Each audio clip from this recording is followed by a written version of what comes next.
ദൈവം തോക്കണ എവിടെയാണെന്നറിയാമോ? ഈ ധൂർത്തപുത്രൻ്റെ കഥയിലാണ്. ഈ ധൂർത്തപുത്രൻ തിരിച്ചു വരുമ്പോൾ വഴിക്കണ്ണിട്ട് വാതിലും തുറന്നിട്ട് എത്രയെത്ര കൊല്ലങ്ങളാ അപ്പൻ ഈ മനുഷ്യനെ കണ്ണിൽ വിളക്കം വെച്ച് കാത്തിരുന്നതാ. അവൻ വന്നപ്പോൾ ഓരോ പ്രാന്തന്മാർ പോകുമ്പോഴും ഓരോ വഴിയാത്രക്കാർ പോകുമ്പോഴും ഇങ്ങനെ അപ്പനെ ഇളകി നോക്കും. എൻ്റെ മകനാണോ, എൻ്റെ മകനാണോ, എൻ്റെ മകനാണോ, ഇന്നല്ലെങ്കിൽ നാളെ വരും അവൻ എന്ന് അപ്പൻ്റെ മനസ്സിങ്ങനെ മന്ത്രിച്ചു കൊണ്ടേയിരിക്കുകയാണ്. അതാണ് അപ്പൻ്റെ മനസ്സെന്ന് പറയുന്നത്. അത് ദൈവത്തിൻ്റെ മനസ്സാണ്. ഞാനും നീയും ഇന്നല്ലെങ്കിൽ നാളെ സ്വർഗത്തിൻ്റെ പടി ചവിട്ടാൻ വേണ്ടി വരും എന്നൊരു കാത്തിരിപ്പാണ് ദൈവം.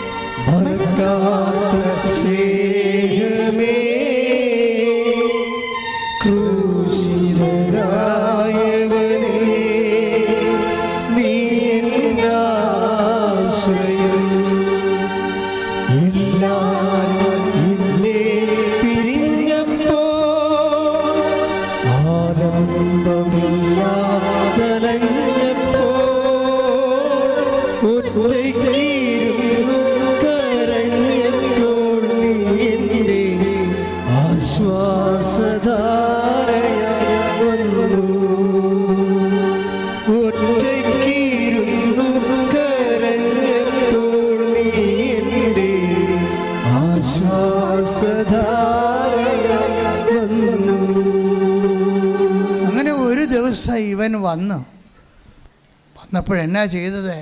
ഈ അപ്പൻ വയസ്സും പ്രായമായിരിക്കുന്ന ആള് അവിടെ നിന്ന് എഴുന്നേറ്റ് പോയി ഓടിച്ചെന്ന് അവൻ്റെ കഴുത്തിൽ കെട്ടിപ്പിടിച്ചവനെ ചുംബിച്ചു.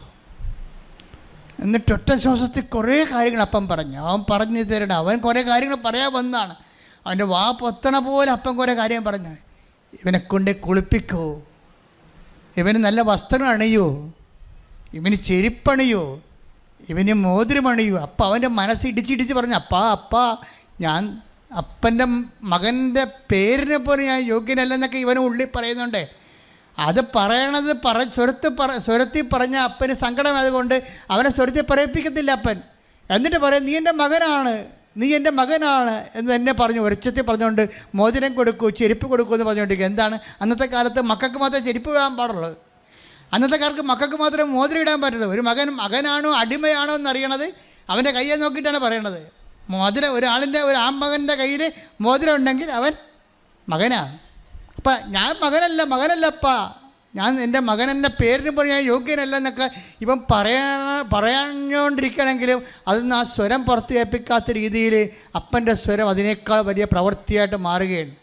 എന്താണ്? മോതിരം വിടൂ, അവൻ്റെ കയ്യെ മോതിരം വിടൂ, ഞാനൊന്ന് കാണട്ടെ, എൻ്റെ മകൻ്റെ കയ്യിൽ ആ മോതിരം കിടക്കണത് ഞാനൊന്ന് കാണട്ടെ.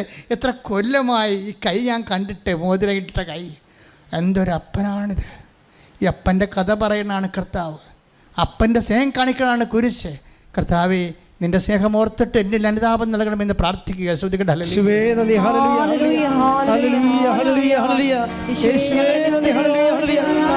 ദൈവനാമത്തിന്റെ സ്നേഹത്തിന് നന്ദി പറയുന്നു. നന്ദി പറയുന്നു.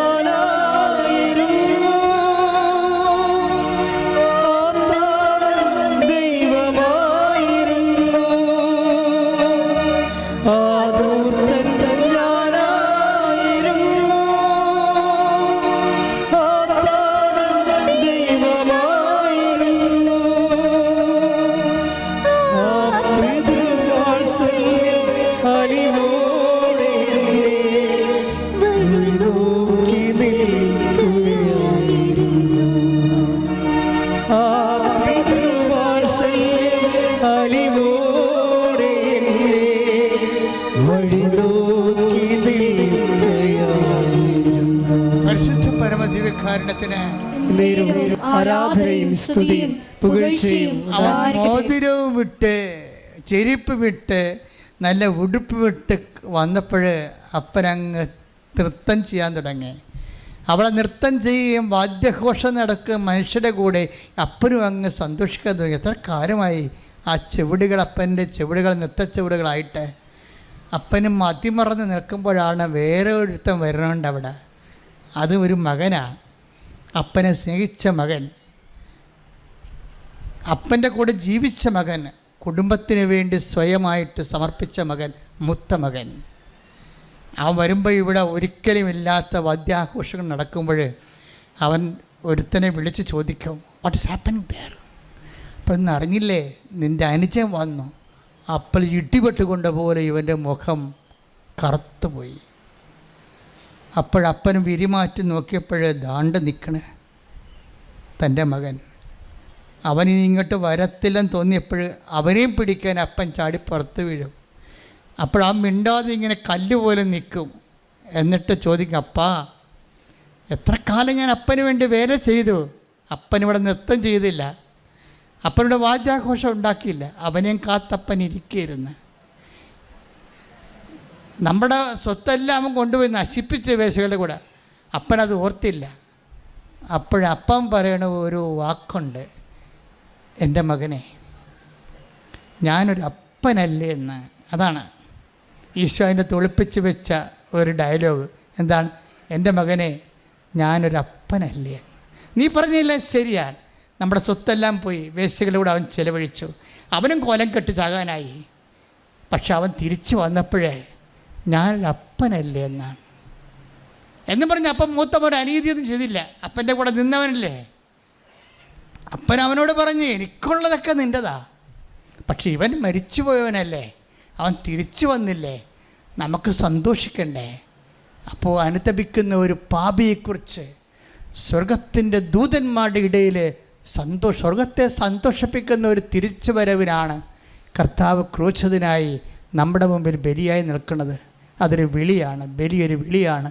കുരിശ് വിശുദ്ധിയിലേക്കുള്ള ദൈവത്തിൻ്റെ സ്നേഹമാണ്.